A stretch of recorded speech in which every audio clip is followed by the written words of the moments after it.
ధర్నా ఎవరి కోసం? ఇగో ఈ బిడ్డల కోసం ధర్నా. ఈ బిడ్డల కోసం ఇవాళ ఇందిరా పార్క్ దగ్గర ధర్నా పెట్టి మా హక్కు ఇక్కడ ఎందుకు అమలవుతలేదని చెప్పి నినదించడానికి, నిలదీయడానికి ఈ వేదిక దగ్గరకు వచ్చినాం. ఇవాళ ఇదే ఇందిరా పార్క్ కాడ వేలాది మంది తల్లిదండ్రులు వచ్చి కూర్చున్నాం కదా. మరి 20 మంది లేనటువంటి సభ కాడ మీడియా ఎట్లుంటది?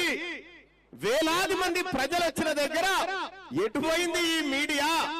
ఏమైపోయింది అనంటే ఏం జరిగిందో తెలుసా? ఇందిరా పార్క్ దగ్గర జరుగుతున్నటువంటి ఈ రైట్ టు ఎడ్యుకేషన్ అనేటువంటి ఈ ధర్నాని కవర్ చేయొద్దని శ్రీ చైతన్య నారాయణ విద్యా సంస్థలు ఈ టీవీ ఛానల్ పైసలు పంపించినాయి. అర్థమైందా?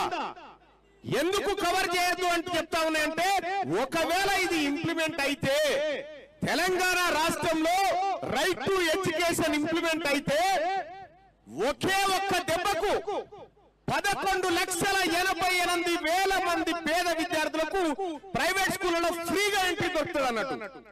మరి ఆ వ్యాపారం ఇన్ని లక్షల కోట్ల రూపాయల వ్యాపారం దెబ్బతింటది కదా. అందుకోసమని ఇవాళ ఇందిరా పార్క్ దగ్గర జరుగుతున్నటువంటి ఈ కార్యక్రమానికి ఏ టీవీ ఛానల్లో రాదు. ఎందుకు రాదంటే వాడు అడ్వర్టైజ్మెంట్లు ఆపేస్తాడు, వాడు ప్రకటనలు ఇయ్యడు. మరి ప్రకటనలు ఇవ్వకపోతే ఈయన మంది చచ్చిపోయినా సరే గాని ఈ మీడియా వ్యవస్థకు, ఈ ప్రజలకు సంబంధించిన సమస్యలు పట్టవా? ఎవరు చదవాలి మీ ఛానళ్ళు? ఎవరు చూడాలి మీ ఛానళ్ళు? ఎవరు చదవాలి మీ పేపర్లు? మేమే కదా, మనవరా కాదా? మరి మన బిడ్డల హక్కు గురించి మాట్లాడని పత్రికలు, మన బిడ్డల హక్కుల గురించి మాట్లాడనటువంటి ఈ టీవీ ఛానళ్ల గురించి ఇక మీరు ఏం చేస్తారో మీ ఇష్టం. ఇవాళ గామెవరో వర్మన్న తల్లికి పెద్ద పార్టీ పెట్టుకుంటే కాళ్ళ మట్టెల దగ్గరికి వెళ్ళి నెత్తిల కొప్పు దాకా ఓడోడు కవరేజ్, కాలు మట్టెల దగ్గర నుంచి నెత్తిల జడకొప్పుల దాకా కవరేజ్. ఈడ ఈ బిడ్డలకు రావాల్సినటువంటి రైట్ టు ఎడ్యుకేషన్ యాక్ట్ ను అమలు చేయమని ఇందిరా పార్క్ హైదరాబాద్ నడి బొడ్డున వేలాది మంది పేరెంట్స్ వచ్చి ఎర్ర టెండల కూర్చొని హక్కును డిమాండ్ చేస్తా ఉంటే నేను అడుగుతా ఉన్నా, ఏం సమాధానం చెప్తావు టీవీ నైన్ ఈ పిల్లలకు? ఇదేనా మెరుగైన సమాజం? ఇదేనా? ఎందుకంటే ఆ మీడియా కూడా ఎవరిది మీడియా? అది పేపర్లలో రేపు పొద్దుగాల వేలాది మంది ఇందిరా పార్క్ కాడ కూర్చున్నాం కదా, తల్లిదండ్రులారా పేపర్ చూశారు పుట్టుకున్నా, అలా ఈ వార్తలు ఉండదు, ఈ వార్తలు చూశారు ఉండదు. ఎందుకుండదంటే ఈ మీడియా కూడా ఈ రైట్ టు ఎడ్యుకేషన్ ఇంప్లిమెంట్ చేయడం ఇష్టం లేదు కనుక. ఒకవేళ రైట్ టు ఎడ్యుకేషన్ ఇంప్లిమెంట్ అయితే వాళ్లకు శ్రీ చైతన్య నారాయణ అడ్వర్టైజ్మెంట్లు రావు గనుక నేను అడుగుతా ఉన్నా, మీ అగ్రకుల మీడియాలో ఈ వార్త వస్తే తంతం కొడుకు అని చెప్తున్నా. రెండో విషయం సోదరులారా, ఈ హైదరాబాద్ లోనే ఓన్లీ జిహెచ్ఎంసీ పరిధిలో 205 దాకా శ్రీ చైతన్య నారాయణ కాలేజీలు ఉన్నాయి కదా, స్కూల్ ఉన్నాయి కదా, ఓన్లీ హైదరాబాద్ జిహెచ్ఎంసీ పరిధిలోనే ఉన్నాయి కదా. ఇక్కడ ప్రజాసేవ చేస్తున్నటువంటి యాక్టింగ్ చేస్తున్న ఈ కాలేజీలు తమిళనాడులో ఎందుకు పోవా? తమిళనాడుకి ఎందుకు పోవు ఈ కాలేజీలు? ఈ స్కూళ్ళు శ్రీ చైతన్య నారాయణ తమిళనాడుకి ఎందుకు పోవు? ఎందుకు అంటే ఆడ గోవిందరాజన్ అనేటువంటి జడ్జి కట్టెపట్టుకొని ఉన్నాడు. ఎందుకు? బిడ్డ రైట్ టు ఎడ్యుకేషన్ ఇంప్లిమెంట్ చేసి నువ్వు కాదు నేను చెప్పినట్టు ఉండాలి ఫీజు ఇవ్వడం అని చెప్పి తమిళనాడులో ఈ శ్రీ చైతన్యాలు నారాయణులు ఆడొక్కటి ఆ పిల్లల కోసం పెట్టి తప్ప విద్యా వ్యాపారాన్ని చేస్తే తొక్కి నారదిస్తాడా? ఎందుకంటే తమిళనాడులో ఉన్నది ఈ పేద వర్గాల ప్రభుత్వం ఉంది, బీసీల ప్రభుత్వం ఉంది కాబట్టి అక్కడ ఈ దొంగలను రానియరు. ఇలా ఏం చెప్తా ఉన్నాడు Teenmar Mallanna? Right to education act section 12(1)(c) ప్రకారం ఈ ప్రైవేట్ విద్యా సంస్థలలో 25% సీట్లు ఫ్రీగా ఇవ్వాలని చట్టం చెప్తా ఉంది కదా. ఈ మాట ఎందుకు ప్రభుత్వం ప్రజలకు చెప్తలేదు? ఈ మాట ఎందుకు విద్యా సంస్థల వాళ్ళు పేరెంట్స్ కు చెప్తలేరు? నేను అడుగుతా ఉన్నా, తల్లిదండ్రులారా, మీ పిల్లలకు ఫ్రీ ఎడ్యుకేషన్ కావన్నా వద్దా? కావాలనుకుంటూనే చేయలేవట్టండి. మీ పిల్లలకు ఫ్రీ ఎడ్యుకేషన్ కావాలా వద్దా? కావాలా వద్దా? కావాలంటే అది రైట్ టు ఎడ్యుకేషన్ ద్వారా మాత్రమే సాధ్యమవుతుంది. రైట్ టు ఎడ్యుకేషన్ యాక్ట్ ద్వారా. ఇలా గమ్మత్ విషయం ఏంటంటే, హైదరాబాద్ లో, ఓన్లీ హైదరాబాద్ లో శ్రీ చైతన్య నారాయణ స్కూల్ ఇంటర్మీడియట్ కాలేజీల దోపిడీ 8,000 కోట్లు తెలుసా? 9,500 కోట్ల రూపాయలు ఓన్లీ ఇంటర్మీడియట్ కాలేజీలకు దోస్తా ఉన్నారు. మొత్తం తెలంగాణ రాష్ట్రంలో ఒక ఏడాదికి మా తల్లిదండ్రులు, మా అక్క చెల్లెల రక్తం దాగి కార్పొరేట్ వ్యవస్థ సంపాదిస్తున్నది ఎంత అంటే 90,000 కోట్ల రూపాయల విద్యా వ్యాపారం చేస్తా ఉన్నారు ఇక్కడ. 90,000 కోట్లు. ఈ 90,000 కోట్ల రూపాయలలో 72% స్కూళ్ళు రాజకీయ నాయకులే, దొంగలే. మీ దగ్గర ఉన్న ప్లకార్డులలో ఉన్నాయా వాళ్ళ ఫోటోలు? ఒక్కసారి చూపెట్టరు. ఎవరెవరి కాలేజీలు? ఎవరియా? Koneru Akbaruddin Owaisi, Fatima Owaisi colleges, Owaisi school of nursing, Deccan school of pharmacy, ఇక్కడ MLRT, ఇక్కడ కసిరెడ్డి నారాయణ రెడ్డిది ఇంజనీరింగ్ కాలేజీలు, పల్లా రాజేశ్వర్ రెడ్డి, ఉదర్ దిక్కు. ఈ పిల్లల రక్తం దాగుతున్న కాలేజీలో వీళ్ళంతా ఆడుంటారా? అసెంబ్లీలో ఉంటారు, వీళ్ళంతా శాసన మండలిలో ఉంటారు. తీన్మార్ మల్లన్న ఒక్కడు లేచి రైట్ టు ఎడ్యుకేషన్ ఎందుకు అమలు చేయరు అని చెప్పి నేను కొట్లాడితే ఈ ముఠా అంతా లేచి నా మీద ఎదురుదాడికి దిగింది. లేచి ఈ ఫీజులు దోచుకునే దొంగలంతా ఇంట్లో ఉంటే మా బిడ్డల కోసం చట్టం ఎవరు చేస్తారని నేను అడిగితే వాళ్ళు తీన్మార్ మల్లన్న నువ్వు ఇటువంటి మాట్లాడకన్నా నీకేమన్నా కావాలంటే మోతాదు మాట్లాడుకొని పోనాడు. తీన్మార్ మల్లన్న అసెంబ్లీకి వచ్చింది మీరు చెప్తే వినడానికి కాదు, మీరు చెప్తే వినడానికి కాదు.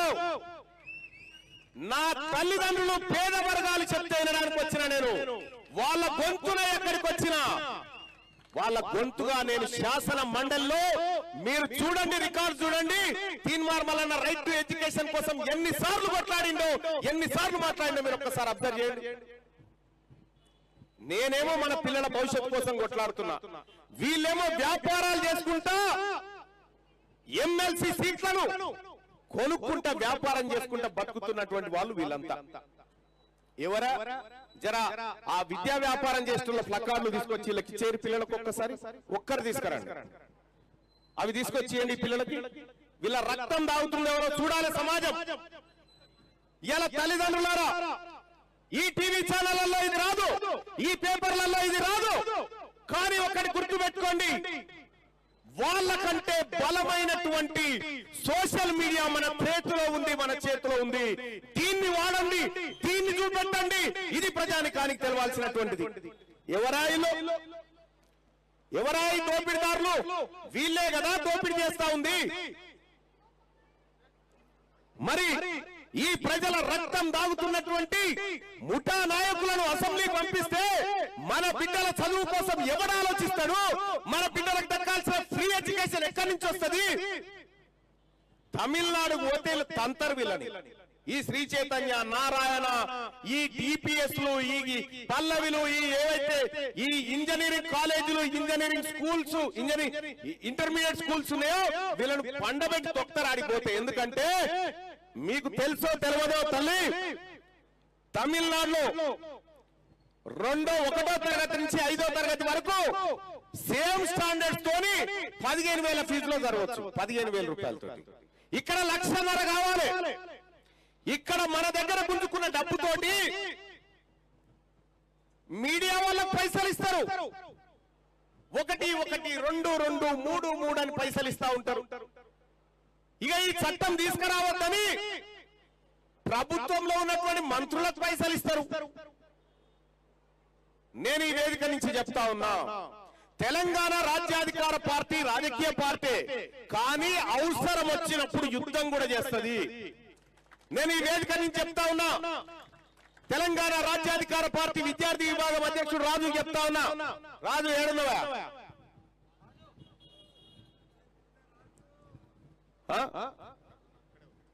రాజు అలాగే యువజన విభాగానికి చెప్తా ఉన్నా, చంద్రశేఖర్ ఎవడైనా వాడు శ్రీ చైతన్యనా నారాయణ ఇంకొకటే కాదు, పేదవాడి రక్తం దాగితే తొక్కి నారదీరి వదిలిపెట్టొద్దని చెప్తా ఉన్నా. ఏ పేదవాడిని ఇబ్బంది పెట్టినా, ఏ పేదవాడికి ఫీజుల పేరుతో ఇబ్బంది పెట్టినా ఏవన్ నేనే ఉంటా, మీరేం కంగారు పడకండి. ఏవన్ నేనే ఉంటా. ఇలా ఎక్కడైనా నేను తెలంగాణ రాజ్యాధికార పార్టీ నాయకులకు చెప్తా ఉన్నా, మొన్న సిద్ధార్థ పబ్లిక్ స్కూల్ అని బోడుపల్లి దగ్గర ఒకటి ఉంటది. ఆ స్కూల్లో ఫీజుల దోపిడీ పైన పేరెంట్స్ నా దగ్గరకు వచ్చారు. వస్తే వాడు గేట్ వేసుకొని గేట్ తీయలే. నేను ఎమ్మెల్సీని పోవచ్చు, కానీ తల్లిదండ్రుల కోసం ఎట్లయినా పోతాను పోయినా గదాన్నే వదిలిపెట్టలే. మిమ్మల్ని వదిలిపెడతారా? ఇలా తెలంగాణ రాష్ట్రంలో ఈ కార్పొరేట్ స్కూల్ ఏవైతే ఉన్నాయో మర్యాదగా మూసుకొని పీక్తారా, లేకపోతే ఇంకా ఇదే డ్రామాలు చేసి దోపిడీ చేస్తామంటే దాడులు చేస్తాం బిడ్డ, దాడులు చేస్తామని చెప్తా ఉన్నా. ఇక ఛానళ్లలో ఇప్పుడు ఏమొస్తుంది, కార్పొరేట్ సంస్థల పైన దాడులు చేస్తాం అని తీన్మార్ మల్లన్న వీళ్ళ చూపియరు. ఇక దాడులు చేస్తా అన్నాడు మల్లన్న. గాంధాకి వచ్చిన మీ దాకా రామా, ఎన్నడో ఉన్నాడు మీ దాకా వస్తాం. సోదరులారా, ఇక్కడ రాని పేరెంట్స్ రాజు ఎక్కడైనా ఇక్కడి నుంచే చెప్తా ఉన్నా, ఎక్కడైనా ఏ కార్పొరేట్ కాలేజీడైనా ఈ చట్టానికి వ్యతిరేకంగా ఫీజులు వసూలు చేసిన, తల్లిదండ్రులు హింసకు గురి చేసిన, ప్రత్యేక ఫీజుల పేరుతో దోపిడీకి దిగబడ్డా ఫస్ట్ 4 దన్నురి తన్నినాక నేను చూసుకుంటా దాని కథ. సోదరులారా, ఇక నేను ఇక్కడ ఉన్నటువంటి తల్లిదండ్రులకు చెప్తా ఉన్నా, మీ పిల్లల భవిష్యత్తుకు జిమ్మేదారు నాది. వాళ్ళకు గొప్ప చదువు అందించేటువంటి జిమ్మేదారు నాది, బాధ్యత నాది. ఏందా ఏం ప్రభుత్వమా? రేవంత్ రెడ్డి గారికి వీళ్ళు చూడా, ఈ పిల్లలు చూడా, వీళ్ళు మరుగుజోళ్ళు, వీళ్ళు స్పెషల్ పిల్లలు. వీళ్ళు పిల్లలు కూడా ఫీజులు కట్టానే, లక్షల రూపాయలు ఎక్కడికేం తెచ్చి కడతారా? వాళ్ళ తిండికే కట్టలేదు, కానీ ఇలా వాళ్ళ దగ్గర కూడా దోపిడీ చేస్తా ఉన్నారు. 90,000 కోట్ల రూపాయల వ్యాపారమా ఒక ఏడాదికి? ఏం చెప్పింది చట్టం? ఏం చెప్పింది? విద్య వ్యాపారం కాదు అని ఇప్పుడే కదా ప్రొఫెసర్ గారు చెప్పిండు. విద్య వ్యాపారం కాదు, అది సేవ అనేటువంటి మాట చెప్పిండు కదా. ఇంకా వాడికి స్కూల్ కాడికి పోతే, సార్ మీరు వచ్చారు కాబట్టి 5,000 తక్కువ చేస్తా సార్ మీరు వచ్చారు కాబట్టి 10,000 తక్కువ చేస్తారు. అరే నువ్వు కాదురా భయ్ నిర్ణయించాల్సింది, ఫీజు ఎంత ఉండాలో మేము నిర్ణయించాలి, చట్టం అది చెప్పింది. ఈడ ఫీజు ఎంత ఉండాలో తల్లిదండ్రుల కమిటీ ఉండాలా. ప్రతి స్కూల్లో పేరెంట్స్ కమిటీ ఉండాలి. పేరెంట్స్ కమిటీ ఫీజు నిర్ణయించాలి, చట్టం చెప్తా ఉంది. అలాగే ఫీ రెగ్యులేషన్ ఏదైతే తీసుకురావాలో ఇప్పటి వరకు తీసుకురాకుండా కాలయాపన చేసుకుంటా దాన్ని పక్కకు పెట్టించడానికి సర్వశక్తుల కృషి చేస్తా ఉంది రాష్ట్ర ప్రభుత్వం. నేను ఈ రాష్ట్ర ప్రభుత్వాన్ని, విద్యాశాఖ మంత్రి గారిని డిమాండ్ చేస్తా ఉన్నా, మా పిల్లలకు ఎడ్యుకేషన్ ఇస్తావా ఇయ్యవా? మా పిల్లలకు right to education act implement చేస్తావా చేయవా? అరే తెచ్చింది కాంగ్రెస్ పార్టీ ప్రభుత్వమే కదా కేంద్రంలో, మరి బుద్ధి లేదా ఈ ప్రభుత్వానికి? ఇక్కడ కాంగ్రెస్ పార్టీ తెచ్చిన చట్టాన్ని కాంగ్రెస్ పార్టీ ప్రభుత్వం ఎందుకు అమలు చేస్తలేదు ఇక్కడ అని నేను అడుగుతా ఉన్నా. అలాగే ఈ పేదవాళ్ళ బిడ్డలు చదువుకోవడానికి చేసిన చట్టాన్ని ఇంప్లిమెంట్ చేయలేదు. కానీ 2019లో కేసీఆర్ గారు ఈడబ్ల్యూఎస్ రిజర్వేషన్ తీసుకొచ్చి పెట్టిండు. మన పిల్లల నోట్లో మట్టి కొట్టి ఈడబ్ల్యూఎస్ రిజర్వేషన్ 2 రోజులలో అమలు చేసిరు వీళ్ళు. కానీ ఇలా రైట్ టు ఎడ్యుకేషన్ యాక్ట్ దాదాపు 20 సంవత్సరాలు దాటినా కూడా అమలు చేసే పరిస్థితి లేదంటే ఈ ప్రభుత్వం ఉంటేంది, కూలిపోతేంది. మా ప్రజల పన్నులతో కడుతున్నటువంటి ఈ నడుస్తున్నటువంటి ఈ ప్రభుత్వం మా పిల్లల భవిష్యత్తును చూడనప్పుడు ఈ ప్రభుత్వం పైన ఎంతటి పోరాటమైనా చేయడానికి సిద్ధంగా ఉన్నామనే విషయాన్ని తెలియజేస్తా ఉన్నా. ప్రత్యేక అసెంబ్లీ సమావేశాలు పెట్టైనా సరే, ప్రత్యేక అసెంబ్లీ సమావేశాలు పెట్టైనా సరే మాకు రైట్ టు ఎడ్యుకేషన్ ఇక్కడ ఇంప్లిమెంట్ చేయాలి. అలాగే ఫీ రెగ్యులేషన్ కమిషన్ ఏదైతే ఉందో ఆ కమిటీని కూడా ఏర్పాటు చేసి తక్షణమే ఈ దోపిడీ ఆపాలి. 10వ తరగతి పిల్లగానికి 3 లక్షలు 4 లక్షలు ఎవనయ్య సొమ్మురా ఇదంతా? ఏంద్రా మీరు చెప్పే చదువు? ఇదే హైదరాబాద్ లో ఎంత దోపిడీ చేస్తా ఉన్నారో మీ అందరికీ తెలుసు. 2023 నుంచి ఈయన దగ్గర పీనియా మోస్టో మీద బయలుకు పోయినట్టుగా ఈయనను ముఖ్యమంత్రిని చేస్తే 2023 నుంచి 2026 వచ్చే వరకల్లా 1200 సర్కార్ బడులను మూసేసాడు. 1200 సర్కార్ బడులను మూసేయగా 2600 ప్రైవేట్ స్కూళ్లకు పర్మిషన్లు ఇచ్చాడు. ఇది ప్రభుత్వం దగ్గర ఉన్న కథ.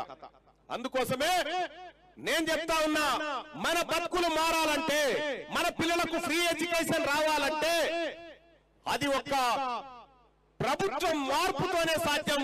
పేద వర్గాల చేతుల్లోకి ప్రభుత్వం రావాలి, అప్పుడు మాత్రమే సాధ్యమవుతుంది అనేటువంటి విషయాన్ని తెలియజేస్తా ఉన్నా సోదరులారా.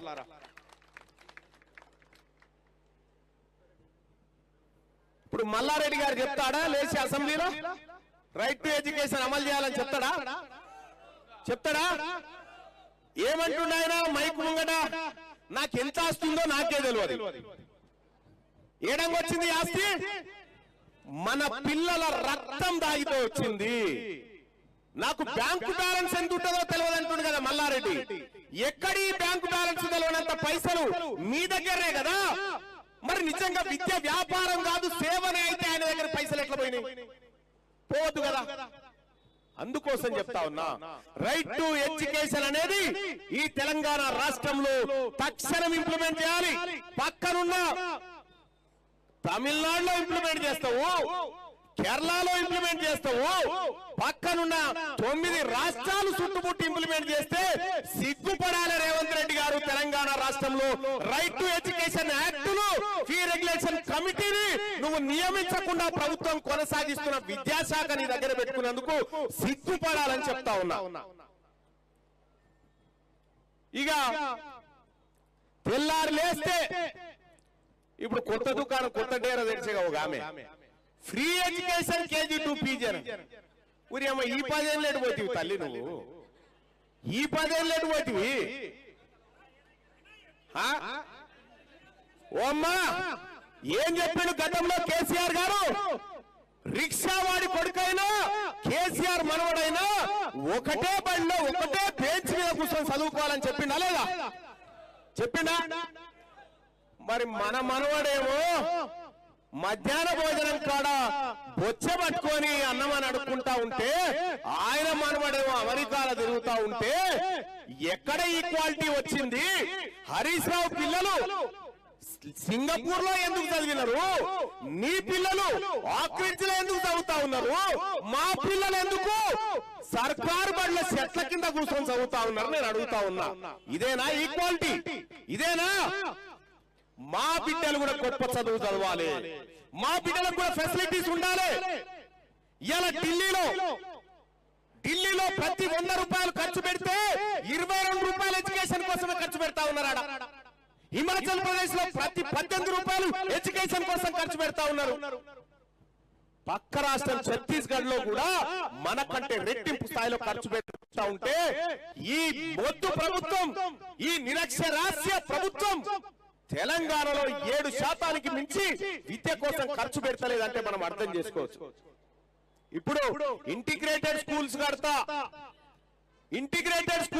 అని చెప్తా ఉన్నాడు ఆయన. ఏం ఇక్కడ ఉన్నటువంటి పెద్దోళ్ళందరిని అడుగుతా ఉన్న సర్కార్ పాలనేగా చదివింది మనము. చెత్తు బాగలేకనైనా స్లాబ్ బాగలేకనైనా చదువు వస్తలేదు పిల్లలకు. గోడ సున్నం లేకనే చదువు వస్తలేదా? మట్టిలో దిద్దినాం కదా, బల్పాలు పట్టుకొని గోడ పలకతోని రాసుకొని బతికినాం కదా, అట్లా చదివే ఇక్కడ దాకా వచ్చినాం కదా.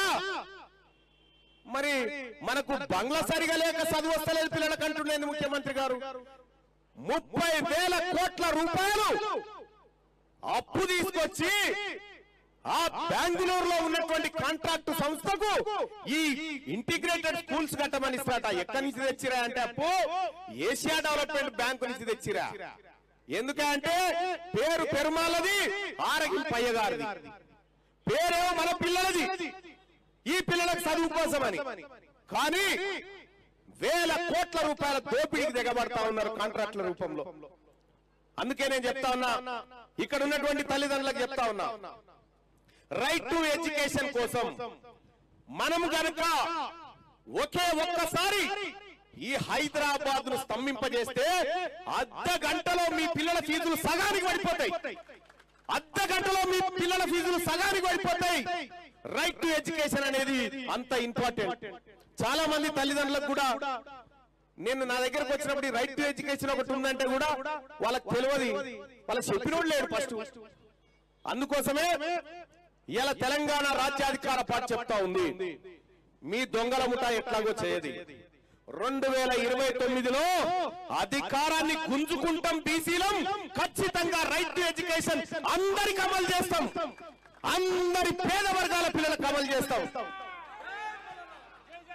మీకు ఇంకో విషయం తెలుసా తల్లిదండ్రులారా, ఇంకొక స్కీమ్ ఉంది. ఆ స్కీమ్ ఏంటంటే సెలెక్టెడ్ స్కూల్స్ అని కొన్ని ఉన్నాయి. అందులో ఎస్సీ ఎస్టీ పిల్లలకు ఫ్రీ సీట్లు ఇవ్వాల విషయం మీకు తెలుసా? ప్రైవేట్ స్కూళ్ళల్లోనే ఇవ్వాల మీకు తెలుసా? అందులో మీ పిల్లలు చదివితే కేంద్ర ప్రభుత్వం పైసలు కడుతుంది. ఈ రైట్ టు ఎడ్యుకేషన్ లో 25% సీట్లు ఫ్రీగా పేదవాళ్లకు. నారాయణలో 100 మంది క్లాస్ రూమ్ లో ఉంటే 25% మంది పిల్లలకు ఫ్రీ ఎడ్యుకేషన్ ఇచ్చేయాలి. ఆ ఫ్రీ ఎడ్యుకేషన్ వల్ల పుణ్యానికి ఏం కాదు, కేంద్ర ప్రభుత్వం 60%, రాష్ట్ర ప్రభుత్వం 40% కలిపి ఈ పిల్లల ఫీజులు వాళ్ళకు పే చేస్తుంది. ఈ చట్టం. అందుకోసమే ఈ రాష్ట్ర ప్రభుత్వం ఇది ఇంప్లిమెంట్ చేయకుండా కేంద్రం నుంచి వచ్చినటువంటి 60% నిధులను వాడకుండా వాపసు వెళ్ళిపోతా ఉన్నాయి. మన సొమ్ము, మన బిడ్డలకు సంబంధించినటువంటి సొమ్ము. ఇదిగాక ఇంకొక విషయం చెప్తా సోదరులారా, ఇదే ఎడ్యుకేషన్ విషయంలో మన సార్ చెప్పిండు. ఇదే ఎడ్యుకేషన్ విషయంలో ఈ కాంగ్రెస్ పార్టీ నాయకులు, ఈ రెడ్లు వెలమలు కలిసి చేసిన మరో దుర్మార్గం ఏంటంటే, హై స్కూళ్లలో చదువుకునేటువంటి పిల్లలు 9వ తరగతి 10వ తరగతి పిల్లలు ఉంటారు. పిల్లలు మెచ్యూర్డ్ అయినటువంటి పిల్లలు ఉంటారు. వాళ్లకు నెలసరి సమస్యలు ఉంటాయి. ఈ నెలసరి సమస్యలకు సంబంధించినటువంటి బిల్లు 44 కోట్ల రూపాయలు మన ఆడబిడ్డల అంటుముట్టు డబ్బులు తినవి దొంగలంతా కలిసి 44 కోట్లు తప్ప నిరూపిస్తా అని చెప్తా ఉన్నా.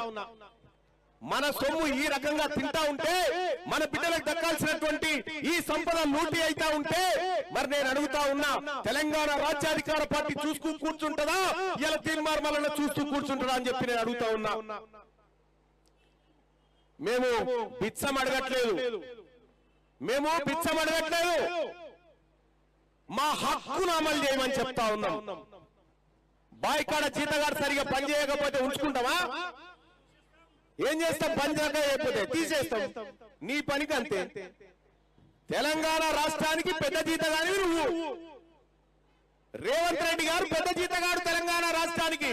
జీతగాడు సరిగా పని చేయకపోతే ఓనర్లు ఏం చేస్తారు? తీసవతల బారేస్తారు. మొన్ననే కదా కులగణన లెక్కలు వచ్చినాయి. కులగణన లెక్కలను పెట్టారు. తెలంగాణ రాష్ట్రంలో వెలమూల జనాభా ఎంతుందో తెలుసా? మన బాలసంతోల గుడిసెల కంటే తక్కువనే వాళ్ళ ఇల్లు, మన గంగెడ్ల గుడిసెల కంటే తక్కువనే వాళ్ళ ఇల్లు. వాళ్ళు ఒక ఆయన మళ్ళా మేమే వస్తామని ఒక ఆయన, ఇక ఇంకొక ఆమె నేను అమ్మనైతా అంటుంది. ఈ అమ్మేమో ఆయన పాత్రం చేసింది. అమ్మా నీ మర్మన్న తల్లి వేశారు బంద్ చేయి తల్లి, మేము ఇక్కడ కోరుకుంది ఎడ్యుకేషన్, హెల్త్, మాకు కావలసినటువంటి హక్కులను కోరుతా ఉన్నాం. మాకు తెలియదా నీ డేరానికి ఎవరు ఉన్నారో మాకు తెలియదా? నువ్వు ఎవరి కోసం దుకాణం తెరిచినావో తెలియదా? మాకు తెలియకుంటున్నావు.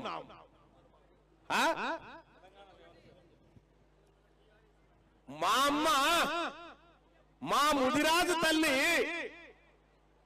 మా పద్మశాలి తల్లి, మా గౌళ్ళల తల్లి, మా పెరికోళ్ళ తల్లి, మా కుర్మోల తల్లి, మా మున్నూరుకారు తల్లి, మా ముస్లిం తల్లి, మా పేద వర్గాల తల్లులు, మా కుమ్మరి మంగలి సాకలి అమ్మా, మా మంగళోళ్ళ తల్లి ఏ డాక్టర్ లేకుండా కాన్పు చేసింది మీ ముఖానికి. నువ్వమ్మవేందమ్మా, నువ్వమ్మవేందమ్మా మాకు? ఇవి అమ్మనా? నేను అమ్మనైతా అంటున్నాను. మా అమ్మ సారదండ చేయలేదయ్యా, మా అమ్మ సారదండలు చేయలే. మా అమ్మ కష్టపడ్డది, మా అమ్మ కూల్యాలు చేసింది. నీ లెక్క దిగుమతి అయ్యి ఇలా ఈమె చేసినాకనే బతుకమ్మనట, ఈమె ఆడినాకనే బతుకమ్మ ఎరకనట మనకు. అది వరకు ఎవడు బతుకమ్మ ఆడలేవంతానా? ఇలా నేను చెప్తా ఉన్నా, మా తెలంగాణ రాజ్యాధికార పార్టీలో ఉన్నటువంటి మా ఆడబిడ్డల కాలుకోటికి సరిపోవు నువ్వు. మా తెలంగాణ రాష్ట్రంలో ఉన్నటువంటి మా బీసీ ఆడబిడ్డల కాలికోటికి సరిపోవు నువ్వు. నేను అమ్మనైతా అని చెప్తా అంటున్నాను. అమ్మా, నేను ఈ వేదిక మీద నేను చెప్తా ఉన్నా, రెండోసారి మంత్రివర్గ విస్తరణ అయినప్పుడు వాకటి శ్రీహరి గారు, అడ్లూరి లక్ష్మణ్ గారు, వివేక్ గారు, ఈ ముగ్గురు ప్రమాణ స్వీకారం చేశారు. నీ నాలుగో పేరు ఉండేనా లేదా? నీ పిల్లల మీద ఒట్టే చెప్పు. ఆ రోజు నువ్వు ప్రమాణ స్వీకారం చేసేది ఉండేనా లేదా? చివరి క్షణంలో రాహుల్ గాంధీ ఎంటర్ అయిన పేరు తీసేపిస్తే ఏం జరిగింది తల్లి? నువ్వు ఇవాళ మంత్రికి ఉండేదానివి కదా, ఆయన రాహుల్ గాంధీ ఎంటర్ కాకపోతే మీ నాయన నిన్ను ఎందుకు ఎలగొట్టిండు తల్లి? నువ్వు ఢిల్లీకి పోయి కాంగ్రెస్ వాళ్ళతో చేతులు కలిపేవానే కదా నిన్ను పక్కకు పెట్టింది. నువ్వేదో ఆత్మగౌరవ సమస్య అని చెప్పుకుంటా ఉన్నావు. ఈ బిడ్డల ఆత్మగౌరవం కోసం, ఈ పేద వర్గాల అసలైన విద్య కోసం, ఈ మీరు అధికారంలో ఉన్న 10 ఏళ్లలో ఎన్నడన్నా రైట్ టు ఎడ్యుకేషన్ అమలు చేయమని చెప్పిందా? చెప్పిరా? మరి బీఆర్ఎస్ పార్టీ నాయకులను నేను అడుగుతా ఉన్నా, సరే అది మీ ఇంటి పంచాయతీ, మీరు ఏమన్నా గారు ఏట్లేబోరు కానీ ఒక మాట చెప్తా ఉన్నా, మీరు మా వర్గాల ప్రజల్ని చట్టాలు ఇంప్లిమెంట్ చేయకుండా మోసం చేశారు. కానీ మేము చెప్తా ఉన్నాం, మేము నిజాయితీ పరులం. రేపు మా బీసీలు ప్రభుత్వంలోకి వచ్చిన తర్వాత మీ బిడ్డలకు కూడా ఫ్రీ ఎడ్యుకేషన్ ఇస్తాం, మీ బిడ్డలకు కూడా ఫ్రీ ఎడ్యుకేషన్ ఇస్తాం. ఎడ్యుకేషన్ అనేది అందరికీ దక్కాలి. అది రెడ్డి వెలమ కమ్మ కాదు, అందరికీ ఎడ్యుకేషన్ దక్కాలి, ఫ్రీగా దక్కాలి. అది ఫండమెంటల్ రైట్. అందుకోసమని ఎడ్యుకేషన్ విషయంలో ఈ ప్రభుత్వాలు చేస్తున్నటువంటి మోసాన్ని, ఈ దుర్మార్గాన్ని ఖండిస్తూ తక్షణమే ఈ వేదిక నుంచి డిమాండ్ చేస్తా ఉన్నాం. మేమంతా రైట్ టు ఎడ్యుకేషన్ ఇంప్లిమెంట్ చేయించడం కోసం ప్రత్యేక అసెంబ్లీ సమావేశాలు ఏర్పాటు చేయాలి. చేసి ఫీ రెగ్యులేటరీ కమిటీని కూడా నియమించి ఫీజుల కట్టడి కోసం వాడు వాని ఇష్టం ఉన్నట్టు పెంచుకుంటాడు. ఇక 15%, 20%,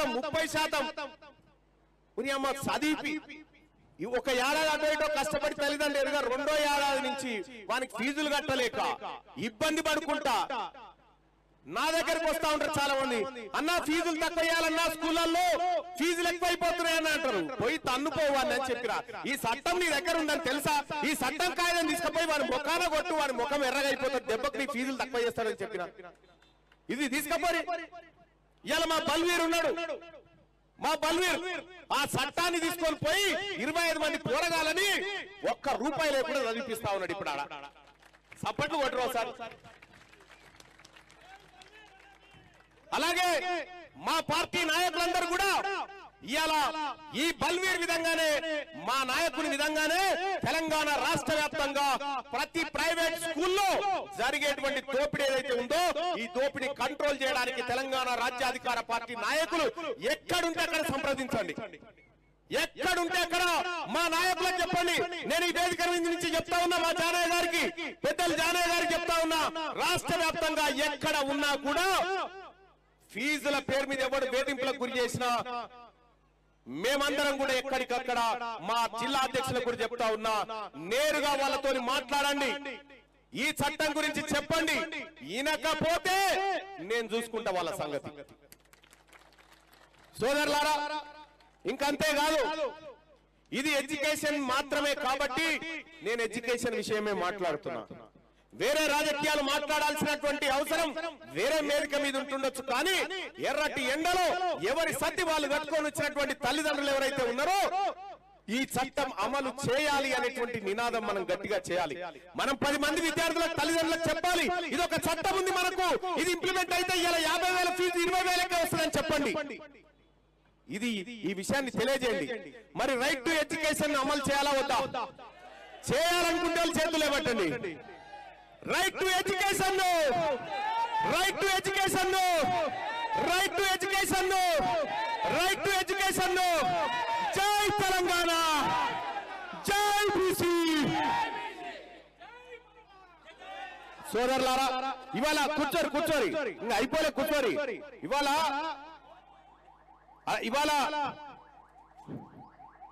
వికలాంగులకు ముత్తినే వీరయ్య గారు ఈ సప్పుడేందా అక్కడికొచ్చే కాడ ఉండదు, కానీ వికలాంగుల చైర్మన్ ముత్తినేని వీరయ్య గారు మరుగుజ్జులకు 20 మోటార్ వాహనాలు ఇస్తామని మాట ఇచ్చి ఇప్పుడు మాట తప్పిండని చెప్పి చెప్తా ఉన్నారు.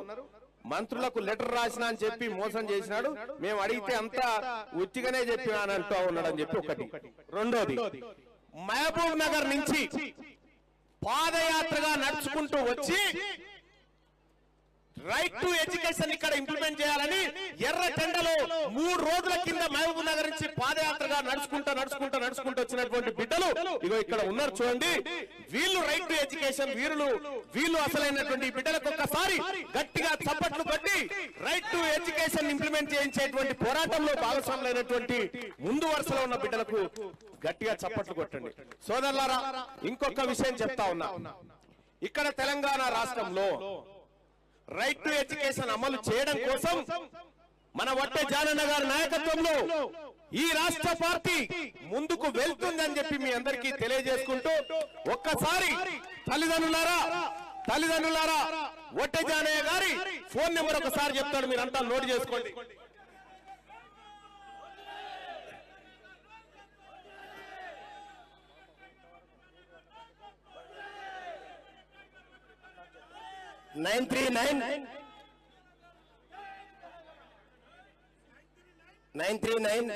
మళ్ళీ 939-055. అది మన రైట్. ఇదేదో ఉట్టిగా చెప్పేటటువంటి మాట కాదు. 2009లో చేయబడినటువంటి చట్టం నేటికి అమలు కావట్లేదంటే దానికి కారణం ఏందో ఒక్కసారి మనందరం ఆలోచన చేయాల్సినటువంటి అవసరం ఉంది. ఇవాళ దాన్ని గుర్తించి ఒక్క పిలిపిచ్చి ఎవరి సద్ది వాళ్ళు తీసుకొని రావాలని చెప్పగానే ఇంత పెద్ద ఎత్తున వేల సంఖ్యలో ఇవాళ మండు టెండలు ఇక్కడికి విచ్చేసినటువంటి మీ అందరికీ కూడా ఈ వేదిక ద్వారా తెలంగాణ రాజ్యాధికార పార్టీ పక్షాన ధన్యవాదాలు తెలియజేస్తూ, ఇక మాకు ఇక్కడ ఉన్నటువంటి వేదిక మీద ఉన్నటువంటి వాళ్ళందరికీ కూడా కూడా ఒక ధైర్యం వచ్చింది సోదరులారా. ఎందుకంటే మంచి రోజులు రాబోతున్నాయి అనడానికి కారణం ఇదే.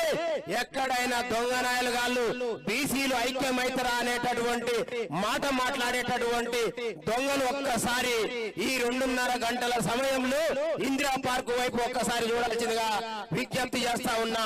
మా ఐక్యత ఏందో, మా పోరాట ఫలితాలేందో, తీన్మార్ మల్లన్న గారి నాయకత్వ ఫలితాలేందో మీరు ముందు చూడబోతారు.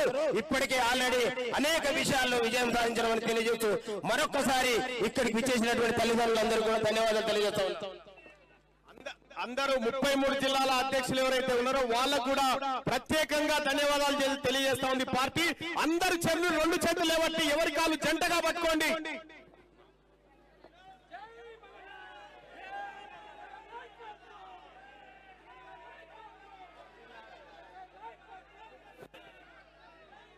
అందరికీ ధన్యవాదాలు. ఒక్కసారి ఈ ఎండకు మన కోసం వయస్సును లెక్క పెట్టకుండా వచ్చినటువంటి మురళీ మనోహర్ సార్కి 2 చేతులు లేబట్టి చప్పట్ల ద్వారా మీ ప్రేమ అభిమానాన్ని తెలియజేయాల్సిందిగా తల్లిదండ్రులందరినీ కోరుతా ఉన్నా. ధన్యవాదాలు. సెలవు తీసుకుంటాం. జై బీసీ. మన అంజద్ భాయ్ ఒక్కసారి గట్టిగా చప్పట్లతోని అంజద్ భాయ్ కూడా గట్టిగా చప్పట్లతోటి ఈ కార్యక్రమాన్ని నిర్వహించినందుకు థ్యాంక్ యూ.